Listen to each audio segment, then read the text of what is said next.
Vaheguru Ji Ka Khalsa, Vaheguru Ji Ki Fateh. Bienvenue à vous mes amis. Nous nous retrouvons aujourd'hui pour une nouvelle vidéo un peu particulière puisqu'il s'agit pour nous aujourd'hui d'aborder la question de l'entrée dans la Sikhi, la découverte du sikhisme, la découverte de Guru Nanak Dev Ji et des enseignements. Et je vous propose de découvrir aujourd'hui mon ami et mon frère d'Amrit, Manpreet Singh Ji, qui a reçu d'ailleurs l'Amrit tout récemment au cours du mois de décembre, et nous vous proposons d'échanger au cours de quelques vidéos sur son parcours, sur ce que c'est que devenir un Sikh, quel sens ça peut avoir dans une destinée, dans un parcours et dans un destin, et de voir que la variété des parcours n'empêche pas effectivement de réaliser sa vie spirituelle au travers de notre lignée traditionnelle. Manpreet Singh Ji, Vaheguru Ji Ka Khalsa, Vaheguru Ji Ki Fateh, te souhaite la bienvenue aujourd'hui. Tu profites de mon salon et de mon canapé. Merci de m'accueillir aujourd'hui, c'est un plaisir. Tu es le bienvenu. Et donc on propose effectivement à nos amis de la chaîne de pouvoir découvrir ton parcours, qui tu es et comment est-ce que tu as pu devenir un Sikh jusqu'à aujourd'hui. Alors je voudrais juste faire effectivement ici une petite annonce. Dans la Sikhi, nous n'entraînons pas, nous n'encourageons pas les gens à la conversion. Nos saints maîtres, Guru Nanak Dev Ji, nous ont enseigné, et l'ensemble de nos maîtres, à ne pas chercher à prêcher ou à convertir. Donc il ne s'agit pas au travers de ces vidéos de vous inciter à devenir des Sikhs, parce que c'est un choix et un chemin éminemment personnel et exigeant, mais c'est de vous faire découvrir ce que c'est que l'arrivée d'une lignée spirituelle dans la vie de quelqu'un qui ne s'y était pas forcément préparé. Alors la première question que je voudrais te poser, Manpreet Singh Ji, c'est est-ce que tu peux nous parler de ton parcours depuis l'enfance, de tes centres d'intérêt, de tes passions qui t'ont porté?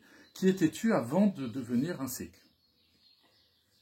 Vaheguru Ji Ka Khalsa, Vaheguru Ji Ki Fateh à tous. J'ai toujours eu un attrait, comment dire, pour ce que j'ai découvert plus tard par l'alchimie. Et il a fallu du temps avant que je réalise que tout ça faisait déjà partie du parcours spirituel. J'ai eu d'abord un grand attrait pour le sport, notamment le cyclisme en compétition, parce que je me rappelle qu'on voulait me faire jouer au foot et que moi je ramassais les cailloux.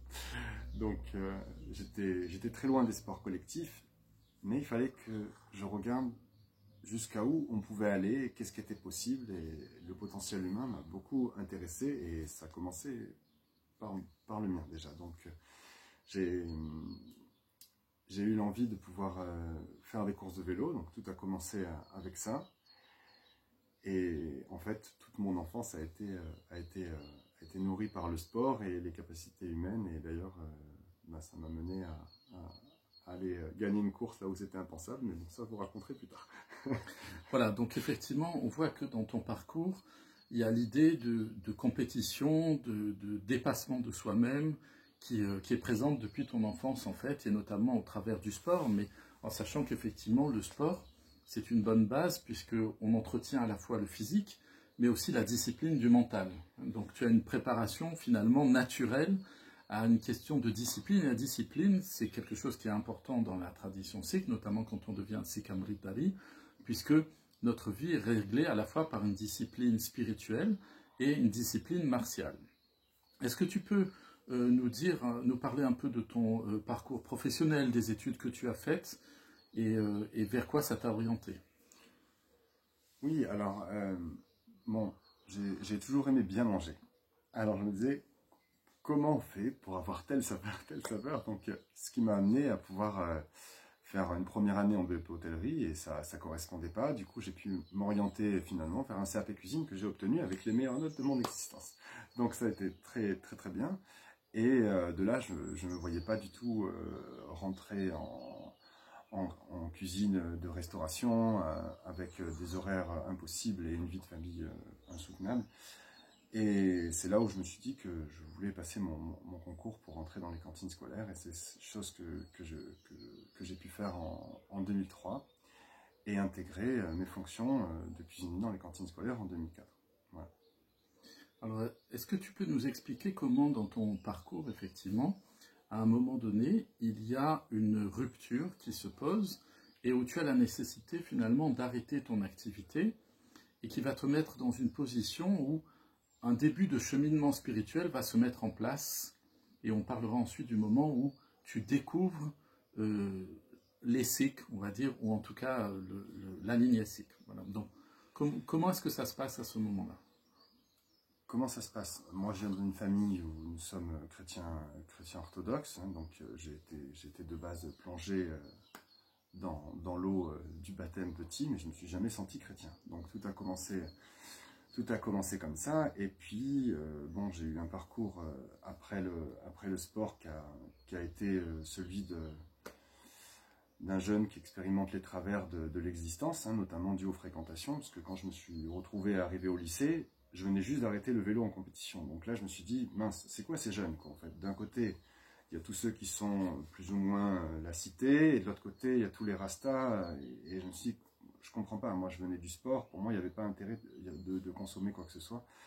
Et en fait, comment dire, en allant vers eux, j'ai eu déjà un attrait de pouvoir voir pourquoi ces jeunes en étaient là, et je pense que le chemin spirituel était là depuis mon enfance, mais il a fallu beaucoup de temps pour que les choses se mettent en place, et notamment je me rappelle dans un souvenir qui est très palpable pour moi, c'est en 2007, lors d'une soirée qui était plutôt hors des milieux traditionnels. Je me suis vu avoir cette pensée d'un seul Dieu créateur, d'une seule source créatrice de toutes choses, et ça me faisait assez sourire de penser qu'un tel pouvait identifier le créateur à une forme ou à une autre, sachant que pour moi c'était comme si on prenait un cran au-dessus de la montagne et qu'on voyait finalement l'ensemble de la création. Et je me disais, pour moi, je ne suis pas forcément croyant de Jésus ou de qui que ce soit d'autre, mais je voyais une seule unité. Donc déjà en 2007, pour moi, la pensée de Guru Nanak était déjà là. Voilà, ça c'est la première partie. Et dans ton parcours, justement, tu vas donc expérimenter, on aura l'occasion de revenir là-dessus sur une autre vidéo plus spécifique, parce que c'est très important dans la Sikhi, la question de la relation à tout ce qui pourrait être des produits, des dépendances, l'alcool, les stupéfiants, etc., qui peuvent rendre dépendants et donc modifier notre perception des choses et alourdir notre man, notre mental, c'est-à-dire le voile de l'illusion qu'on pose sur l'existence, où on pense être le maître de soi-même. Et donc effectivement, dans ton cadre professionnel, tu vas te retrouver à un moment donné par nécessité d'être en arrêt de travail, qui est lié à un burn-out, hein, si on peut le dire ainsi, qui apparaît compte tenu de la surcharge, de la pression et du fait que le cadre dans lequel tu te trouves ne te correspond plus aussi, profondément. Et donc là, dans ton parcours, est-ce que tu peux nous dire comment est-ce que tu voyais avant de t'y engager, puisqu'il y a eu d'abord une première approche avec quelqu'un qui deviendra un ami et qui est un professeur de yoga. Alors, je tiens à dire un petit disclaimer ici, effectivement, on ne devient pas sikh parce qu'on pratique le yoga, ça n'a strictement rien à voir. Le yoga, c'est pour nous, en tout cas, comme pour beaucoup de gens, une pratique sportive, d'hygiène personnelle, etc. En aucun cas une pratique spirituelle, elle l'est pour d'autres personnes, bien entendu, et c'est tout à fait respectable. Mais la Sikhi n'a strictement aucun lien avec la pratique du yoga, et même nos saints maîtres d'ailleurs là-dessus ont été très clairs en nous disant que dans le Kali, pratiquer le yoga pour obtenir des capacités ou des résultats spirituels, eh bien, n'était pas la meilleure des voies pour une raison très simple, c'est que dans le Kali, l'ignorance complète régnant sur tous les esprits, il n'y a plus que la dévotion du cœur, la relation d'amour et de louange et d'adoration au Seigneur Vaheguru, au Créateur, qui peut élever la conscience au point qu'elle puisse se dévoiler comme étant la conscience divine elle-même. Alors, parle-nous un peu de ça et justement de ton attitude au départ qui pouvait être peut-être un peu distante, voire méprisante. Oui, alors du coup, moi pour faire simple, donc quand je suis arrivé au lycée, déjà je voulais comprendre. Je voulais comprendre pourquoi donc tous ces jeunes faisaient ces consommations de substances, ce qui m'a amené à faire beaucoup de recherches parce que j'étais ignorant et je ne connaissais pas. Donc je me suis intéressé, comme en cuisine, à rechercher les molécules, les classements, que ce soit des psychostimulants, anesthésiants. Il fallait que je comprenne. Je voulais pas comment dire, avoir juste des connotations ou des rester dans quelque chose de superficiel. Voilà, je voulais vraiment approfondir parce que je me suis dit, mince, pourquoi moi je viens d'un parcours sportif où il n'y a aucune consommation, quelle que soit, Et là, eux, ils sont là en train de parler, ce week-end, je vais prendre ça et ça. Bon, ce qui m'a amené pour moi, finalement, faire le saut en avant, dire, ok, enfin, plutôt, comment dire, s'abandonner, mais dans le sens inverse de ce qu'on est aujourd'hui.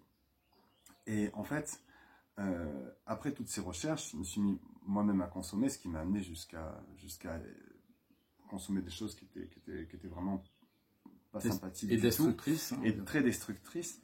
Mais ce qui fait qu'en fait, à un moment, je me disais toujours, c'est pas moi qui arrêterai, c'est la vie qui m'arrêtera. Et c'est ce qui s'est passé, parce que j'aurais jamais dû rester en vie avec tout ce que j'ai fait. Hein. On en parlera peut-être dans un autre épisode. Et en fait, ce qui s'est passé, c'est que quand je me suis installé en 2013, j'ai eu mon appartement et je me suis installé. Mon voisin, c'était ce qui est devenu un ami, hein, qui était un pratiquant de yoga et qui pratiquait une forme de yoga qui est assez réputée et qui déforme notamment notre lignée. Donc, pour l'instant, je tairai le nom. Et en fait, je me suis retrouvé avec lui, sauf que il s'est servi des fois du moule mental. Donc, notre premier mantra racine, on va dire, du Japji Sahib, de l'œuvre de Guru Nanak Devji Maharaj. Nous aurons l'occasion d'ailleurs de revenir là-dessus pour parler ensuite, dans une autre vidéo, de la pratique concrète de la récitation du Saint-Nom de Vaheguru. Donc, en fait, sans s'en rendre compte, je pense, il a déjà mis en cohérence avec la lignée à ce moment-là, c'est que toutes les graines étaient déjà là. Pour moi, en 2007, c'était déjà là. Quand vers 2015, je me suis rapproché de lui, pendant les relaxations, des fois, il mettait des compositions de Guru Nanak. Je ne sais pas s'il en avait toute la conscience ou l'ampleur, mais en tout cas, ça a été juste pour moi. Et ce qui m'a amené à continuer le chemin et à un moment donné, en 2017, me retrouver à partir en Thaïlande pour boxer avec ces compositions de Guru Nanak, qui a fait qu'à mon retour, il n'y avait plus de retour possible à mon ancienne vie possible. Hein. Donc vous voyez, en fait, on a un premier contact avec l'enseignement de Guru Nanak qui passe par une utilisation dans une salle de yoga qui n'a strictement rien à voir, mais qui va emprunter un élément, notamment le Nam Simran, Vaheguru, Vaheguru. Et c'est donc ton premier contact, effectivement, avec la Gurbani, avec une première graine, finalement, qui inconsciemment est jetée dans ta conscience et qui va émerger petit à petit avec le temps. On aura aussi l'occasion, quand on parlera de toute la dimension aussi de ton implication sportive, de ton travail autour de la boxe thaï, hein, puisque ça fait partie de quelque chose qui te tient à cœur, avec des projets que tu as en tête aussi, mais tout ça, ce sera au cours de vidéos différentes. Et n'hésitez pas à nous dire effectivement en commentaire ci-dessous si vous souhaitez qu'on poursuive ce type de vidéos, de témoignages, de partage, de conversations, si ça vous encourage et si ça vous aide évidemment dans votre quotidien, si vous arrivez à vous y retrouver. Puis vous pouvez aussi dans les commentaires ci-dessous poser vos questions à Manpreet Singh Ji, qui se fera un plaisir, accompagné de moi-même, de vous répondre dans d'autres de ces vidéos. Peut-être on va aborder maintenant, effectivement, avec cette imprégnation, cette découverte au travers d'une pratique de yoga qui utilise des éléments de la Sikhi, mais qui n'a pas de lien avec la Sikhi. Effectivement, comment est-ce que tu vas arriver à te mettre en contact avec la Sangat, avec la communauté Sikh? Comment est-ce que tu rencontres finalement un Sikh ou des Sikhs? Et comment est-ce que tu vas te lancer dans cette préparation courageuse qui est celle de la préparation, effectivement, à l'Amrit, ou au moins déjà de l'entrée dans la Sikhi? D'accord, très bien. Pour répondre à cette belle question, pour moi, on ne devient pas Sikh. C'est une graine qui est en nous, qui un jour se met à fleurir, mais bon, rien ne fleurit sans être soit ensoleillé, plus arrosé. Et il a fallu pour moi les deux. Et je me suis retrouvé, comme dans tout mon parcours, avec beaucoup de reconnaissance, entouré par des très belles personnes, et notamment des maîtres dans leur domaine, comme Mehtab Singh Ji, qui a été formidable, et c'est là où ça me semble important de parler de ce qui nous relie. Donc, ça a commencé, à mon retour de Thaïlande, je suis tombé sur une recherche sur Internet, sans le vouloir, sur les Sikhs, alors que j'y connaissais rien du tout, et j'avais même pas fait la cohérence avec la partie du yoga de ce que j'écoutais. C'était complètement abstrait, donc il n'y avait pas de hasard. Et je me souviens parler à un jeune boxeur avec qui je partageais du temps d'entraînement, lui dire, mais tu connais les Sikhs qui sont ni hindous, ni musulmans. Lui était musulman, donc du coup, je m'intriguais de ça. Et à la suite, je me suis dit, bon, pour rendre hommage au yoga qui a contribué à une part de changement de ma vie, je voudrais devenir enseignant. Donc j'ai intégré une formation en 2021, et là ça a été pour moi le déclencheur ultime, alors pas lié au yoga en fait, hein, mais c'est que dans leur pratique, moi je me suis déjà senti en inconfort par rapport aux choses qu'ils transmettaient, en me disant quand même c'est délicat, ça me semble pas juste, alors que pourtant j'y connaissais rien. Et je me souviens que des fois ils utilisaient le terme gourou, et même des fois quand je me reposais, voire même que je m'endormais un peu, il suffisait juste qu'on dise le mot gourou et ça y est, je me réveillais et dire quoi, qu'est-ce qui se passe? Et en fait, dès que j'ai été en contact avec le Japji Sahib, tout a été relié avec des Punjabis, notamment le Punjabi avec qui j'écoutais toutes les sonorités, parce que la musique et la prononciation est très importante dans la lignée. C'était avec Manpreet Singh, qui est un très grand chanteur, Raggi du coup, hein, si je me trompe, Raggi, hein. Voilà, merci pour la précision. Et c'est avec lui que j'écoutais toutes les sonorités, avant même que l'initiation à mon nom, qu'on parlera dans une autre vidéo, je pense, permette que je porte le même nom que lui, le même prénom que lui, le même nom. Et du coup, je me suis retrouvé en incohérence. Et ce qui a fait que, moi qui n'ai jamais été intéressé par la lecture, ou qui ai toujours eu du mal, hein, parce que j'ai plus été manuel et sportif que littéraire, là, pour une fois dans ma vie, je me suis intéressé à un livre qui a suscité toute mon attention, et qui faisait dans les 175 pages, et que j'ai lu en 2 semaines. J'avais 36 ans, pour moi, c'était une sacrée performance, et qui a ouvert la soif sur ce chemin, et qui a fait que je voulais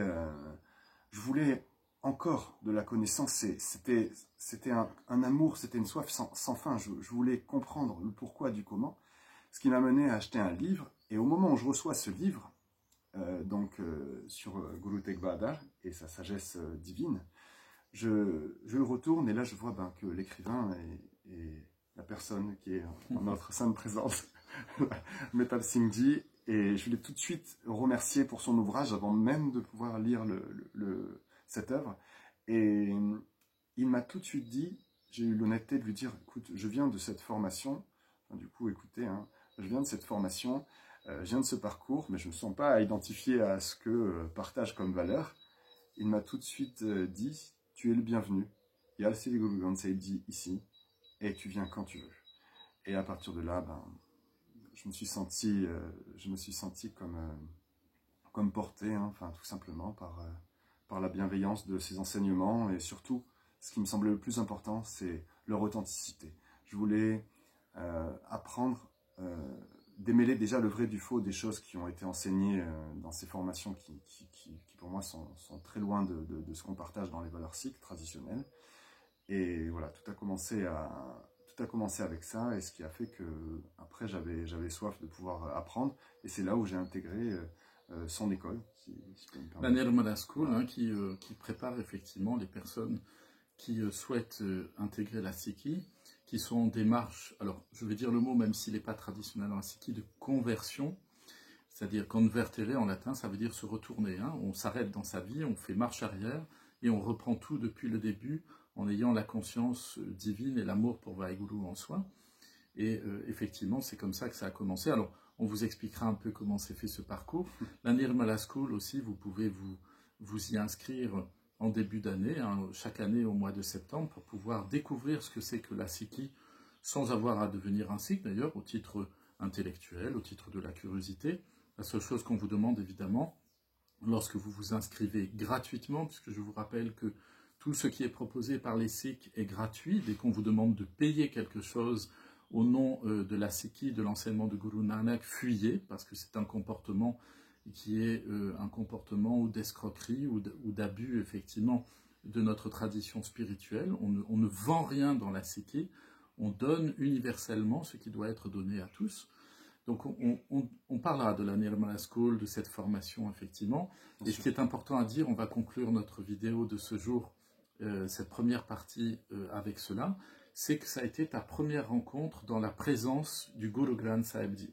Ah oui. Le Guru Granth Sahib Ji, qui est notre 11e maître, sous la forme d'un recueil sacré, il contient la présence de Guru Nanak Dev Ji et la manifestation de la lumière éternelle du Seigneur Vaheguru. Et donc, c'est une première étape, lorsqu'on veut devenir un sikh, que de venir se prosterner dans la présence du Saint Maître, qui lui-même va au départ nous faire entrer dans une première initiation en nous donnant notre nom, jusqu'au moment de la formation nécessaire et de la capacité à pouvoir recevoir l'Amrit en entrant dans l'ordre du Khalsa. Nous verrons tout cela ensemble. Nous vous disons à très bientôt. J'espère que pour les fois suivantes, vous ferez comme moi. N'hésitez pas dans ces vidéos à vous faire un bon thé, à vous préparer un chai ou un bon thé, une infusion, à l'écouter confortablement. Et puis on vous espère nombreux pour les prochaines vidéos. Vous allez voir, c'est très intéressant de voir comment Guru Nanak Dev Ji, comment Vaheguru, comment le Seigneur Dieu, eh bien, vient nous chercher dans notre existence, sans avoir besoin de prédicateurs, de gens qui veulent nous convaincre que leur religion détient la vérité. Mais la vie spirituelle, c'est quelque chose, comme l'a dit Manpreet Singh Ji, qui est une graine déjà en vous et qui va germer d'elle-même. Elle ne nécessite pas qu'on ait à vous convaincre ou à vous forcer de croire quoi que ce soit ou à faire je ne sais quoi d'autre. Il faut au contraire s'abandonner à l'amour de Vaheguru, à l'amour de Dieu pour chacun d'entre nous. Je vous dis à très bientôt, nous vous disons à très bientôt, plein de bénédictions sur vous, vos proches, vos familles, vos amis, tous ceux que vous aimez. Vaheguru Ji Ka Khalsa, Vaheguru Ji Ki Fateh.